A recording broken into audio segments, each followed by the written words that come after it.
বড়মার নামের সঙ্গে জড়িয়ে রয়েছে হাজারো মানুষের আবেগ। একটিবার পুজো দেওয়ার আশায় কত দূর থেকেই না মানুষ আসেন এই নৈহাটিতে। কিন্তু জানেন কি, বড়মা আসলে কিসে সন্তুষ্ট হন? হাজার হাজার মানুষের কাতর আর্তনাদ শোনেন বড়মা।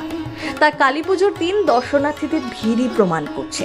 অনেকেরই বিশ্বাস, দণ্ডি কেটে বড়মার কাছে ইচ্ছে জানালে সেই মনস্কামনা পূরণ হবে। তাই গঙ্গায় স্নান সেরে ঘাট থেকে ভেজা কাপড়ে দণ্ডি কাটতে কাটতে বড়মার কাছে পুজো দেন। বিশেষ করে কালী পুজোর দিন প্রায় কয়েক হাজার ভক্ত দণ্ডি কাটেন।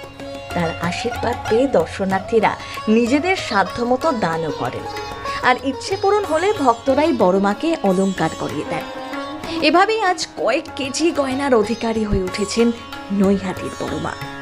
রক্ষাকালী থেকে ভবেশকালী, তারপর কালীর নিয়মে এই ভবেশকালী এখন বড়মা। কালী পুজোর শুরুটা কিভাবে হয়েছিল